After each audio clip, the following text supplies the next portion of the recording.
Good evening. I'm joining the audience for the show tonight, or the audience is joining me. It's hard to tell which, but either way, this is the way my guest tonight likes it.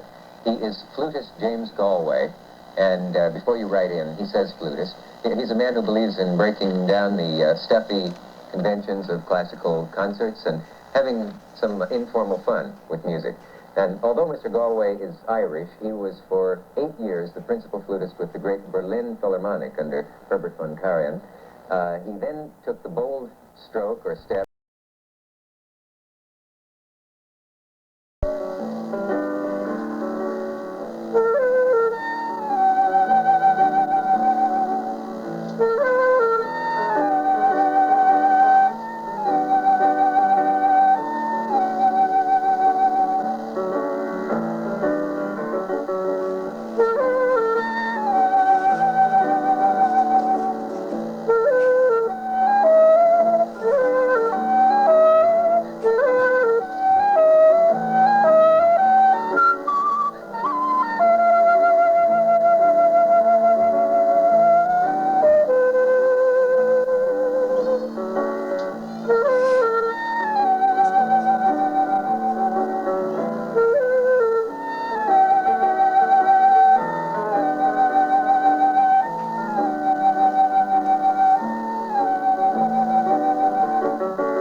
We're going to sit here, I guess. Is it all right for a flutist to sit and rest?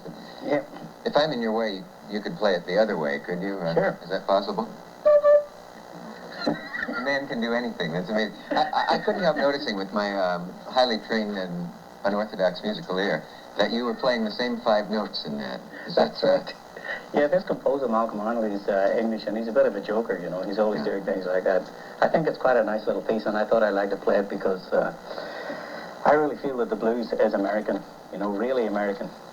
Yes, the blues is no doubt about that. Sure. And I can't help noticing this is about as beautiful a flute as I've ever seen. Is it gold, in fact, or Yes, it is. does it appear to be? Yes.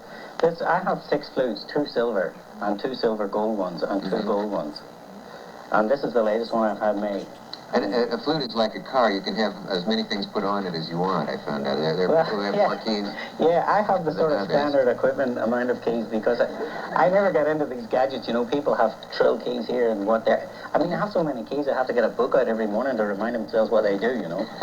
But I just do the same, have the same system since I was a kid. I was told to look for the diamond on here. Aha. It's a very good diamond, but it's not very well set, you know. Because in order to have a diamond sparkle, you have to set it out. Mm-hmm. And if you set it out, it might get knocked off, you know. I mean, in more ways than one. You know? What are some of those ways? Well, you know, sometimes I play in Ireland, you know, and the favourite occupation over there is pinching things, you know. So have you ever had to defend yourself with the flute? No. By the way, please clear up for the people who wanted to know why I'm not saying flautist, floatist, or flutinist. Oh, yeah. There's this terribly funny word in England, which the Times of England use all the time, and they call it flautist. F-L-A-U-T. Yeah, that's for people who float. Yes. You see? But I don't float, I play the flute. People who fought in the last war. Yeah. So, and you say flutist despite the tradition. Well, I like the word flutist. It's sort of American, and I like the American way of speaking. Well, you'd never know that you were Irish. You have no trace of that. Well, I've moved considerably into the Atlantic since I left there, you know. You know, I have, by the way, I was going to mention that you're starting your tour this week at Carnegie Hall. Yes? Yes, unless, of course, you're seeing this show rerun in 1980 or something, but this year, in 78, you are starting this week at Carnegie Hall. Yeah.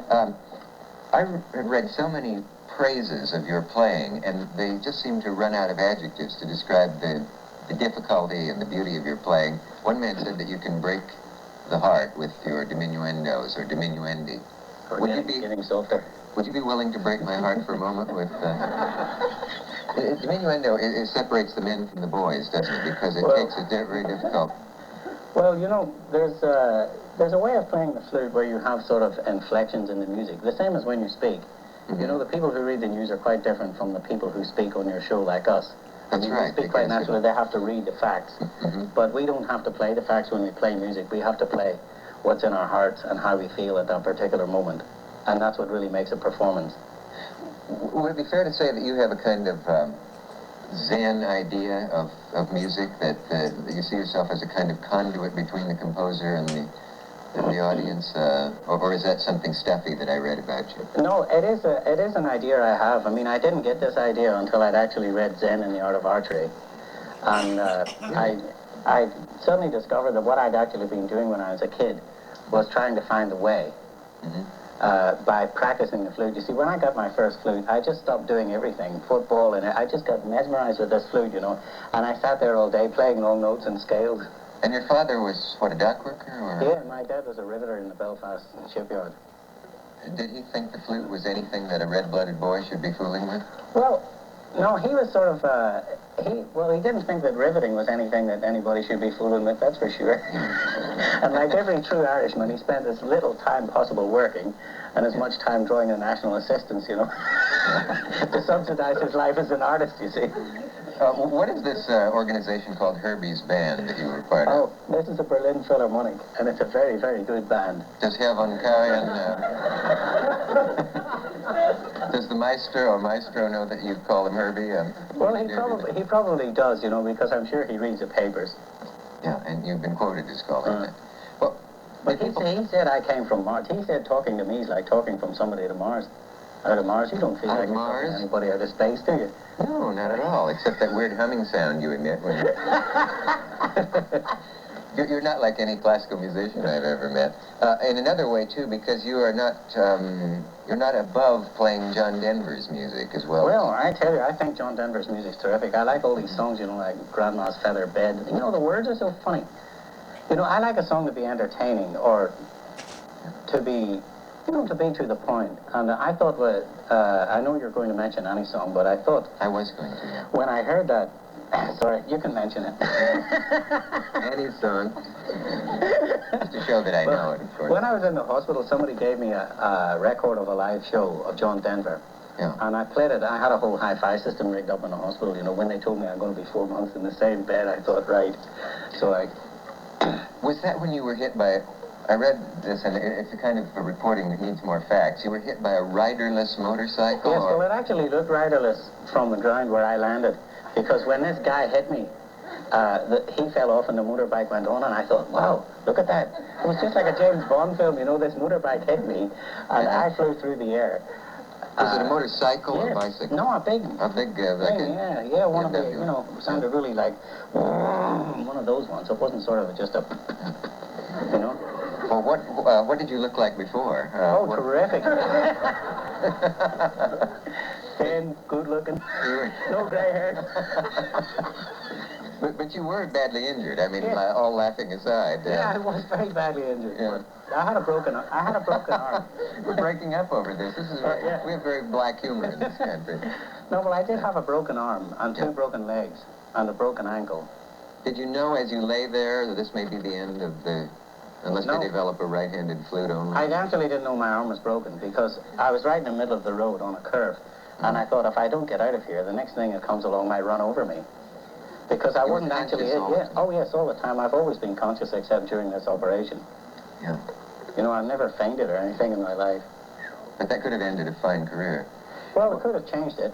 Well, why is there no more classical music, no more music for the flute? You have to record things, or what am I trying to say? Transcribe them from other Well, I feel that being an instrumentalist is only a way of bringing people into contact with another language, with another way of being. Mm-hmm. You know, a lot of people pray to get into touch with whatever they like to call it.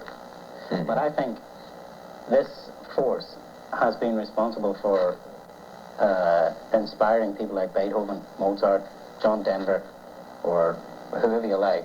You know, all the great poets and writers, it's been responsible for inspiring these characters. And you only need to look at a painting of Turner to see this force at work. You can actually see it, see the inspiration. You don't, I mean, when you look at a painting, you don't think, wow, Turner's a good painting. You should really think, that guy was really inspired when he did this. I mean, that's not normal. Or the Beethoven violin concerto is not a normal piece of music. It's something inspired, you know? And all these folk songs and things are also inspired from this force. And I think that I like to play music to bring people in touch with this sort of force. I noticed it once when I was playing a Mozart concerto in the Albert Hall, and it was a pretty frightening experience, you know, you're playing a big hall with a lot of people, and you're just on your own there, you know, and it's sort of frightening. And I suddenly noticed that everybody was incredibly quiet. And I thought, these people can't be serious. They're really not listening to me or Mozart. They're listening to the thing that inspired Mozart.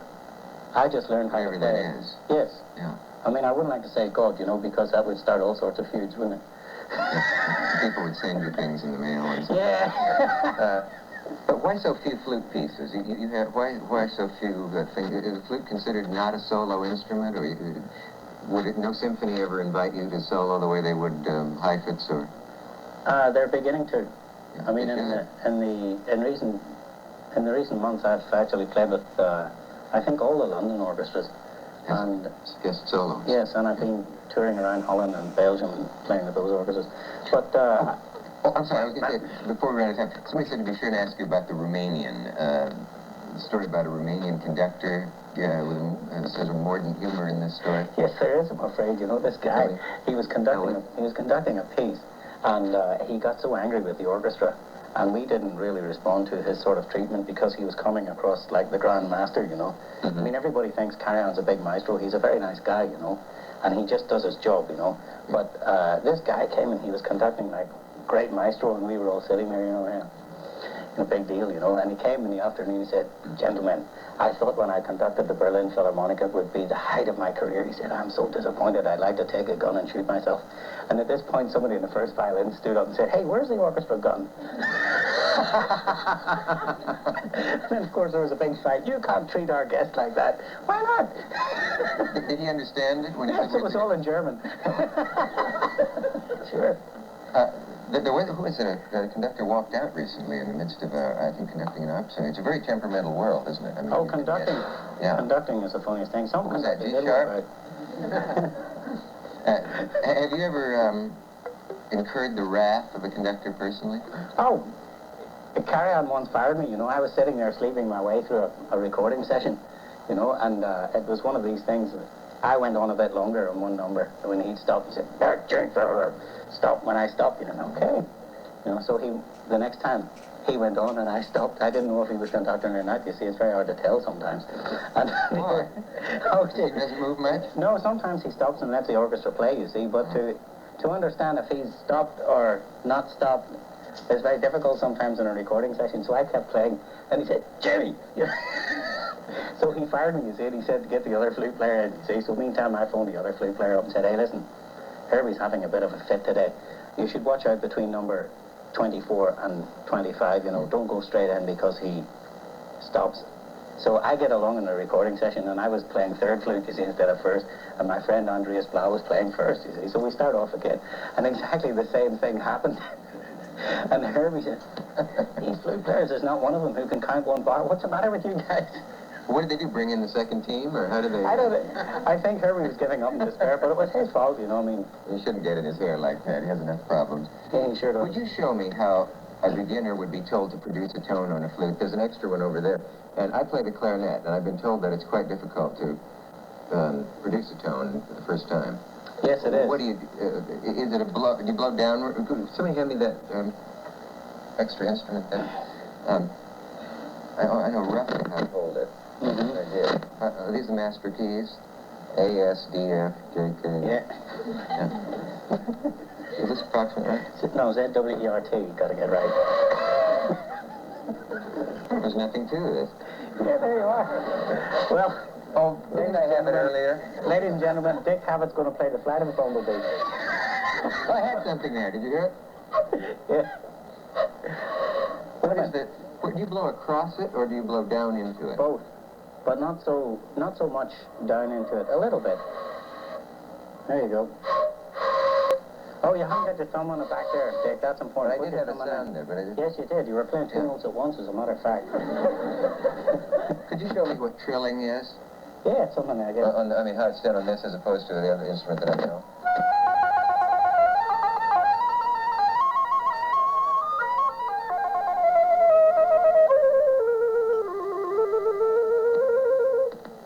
Can I ask you something personal? Did you breathe during that at all? Only out. No, because in something I read about you, it said that you appear not to breathe, and that it's absolutely astounding that you seem not to breathe at all, and it's so subtly done. Is this, what is this? Is it stamina or artifice? No, it's something you get confidence to do. But I'd like to say something about this, just in case there's a bunch of kids watching in who play flute. When you do breathe, one of the things is to prepare before and take a breath and then stop and not take a breath and breathe straight out. You know, you see small kids playing like this.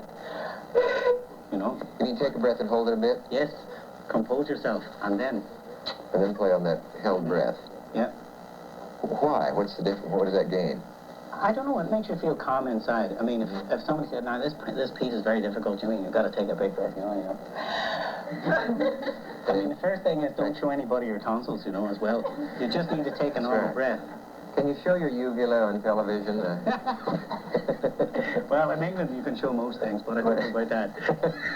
Is the uvula used in playing the flute at all? Mine.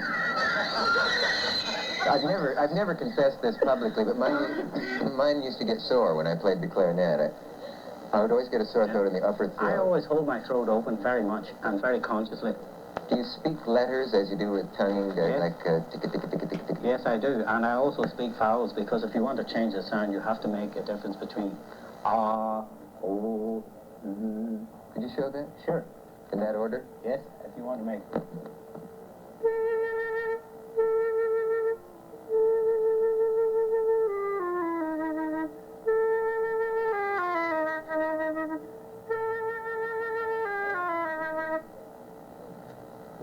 When do you use ah and oh and ooh?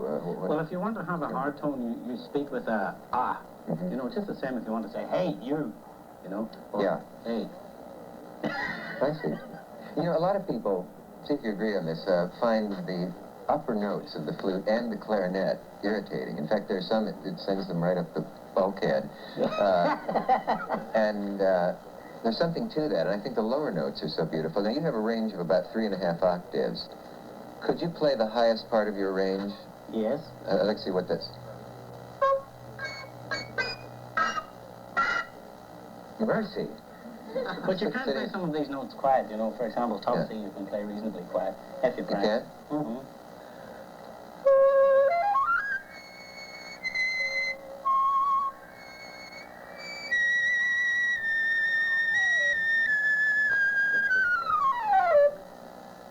That takes a lot of control. Well, you have to practice a lot to do that. What is the difference between a run and a trill? A trill is this, of course, from note to note, and a run is a sort of...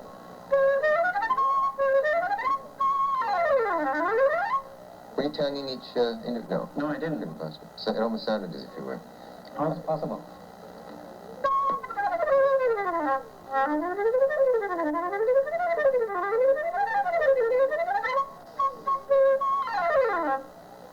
Beautiful. Young people come to your concerts a lot, and I was going to ask you if you'd ever use any kind of electronics, because they seem to expect that, and some people say that's killed the musical ear. Not only damaged the ears, but actually killed the taste for music in some ways. They don't really realize what they're talking about. I mean, if you hear Eric Clapton play the electric guitar, an invention of our time, it's a great experience, you know. Or if you hear the Beatles play, or you know, these characters, it's all electric. Their instruments are electric. So you're not opposed to it or see it as a decadent form of... No, not at all. I mean, I won't use it when I play because I'm a classical flute player. You see what I mean? Yeah. But not unless the audience gets to something like 20,000. Like in the Hollywood Bowl, you have to have a recording, something, a sound reproduction system. Yeah, sure. Otherwise, the people can't hear you, you know. Otherwise, halfway back, they're watching Marcel Marceau. Well, you're going to play again for us, and that's what we're here for.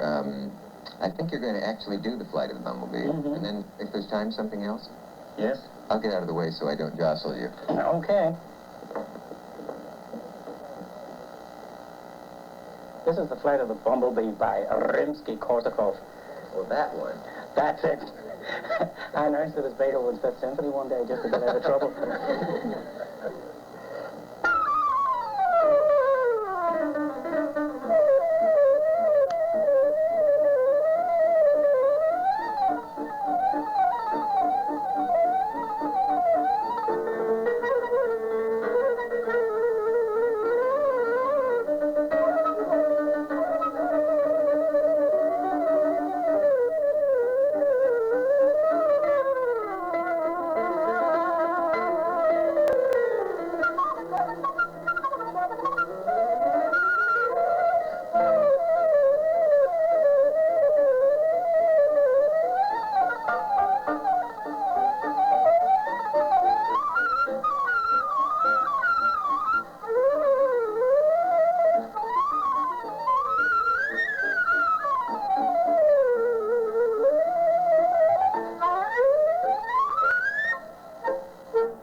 I'd like to play you now what I think is one of the most beautiful songs ever written.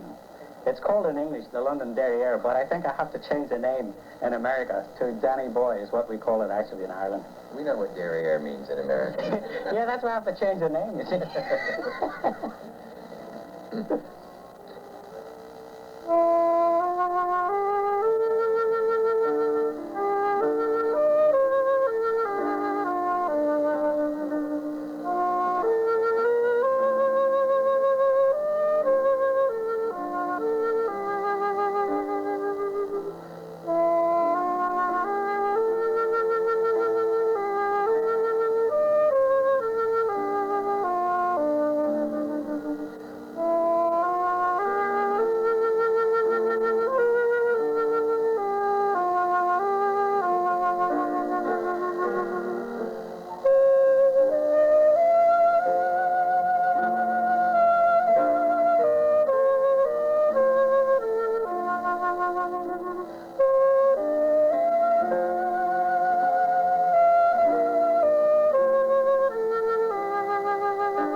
James Galway, you certainly are in touch with the force, and I think you can put us in touch with it. God, it's wonderful to hear a great artist play. That was wonderful. Thank you. Can you play us off?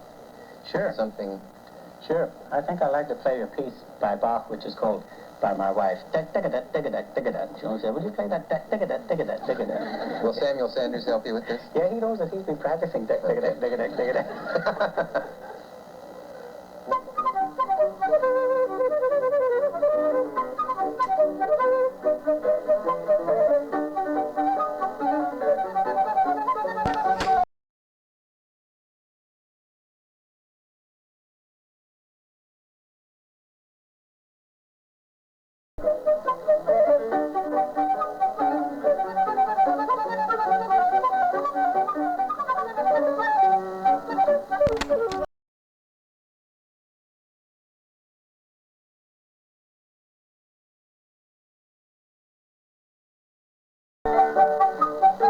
Funding for the Dick Cavett Show has been provided by this station and other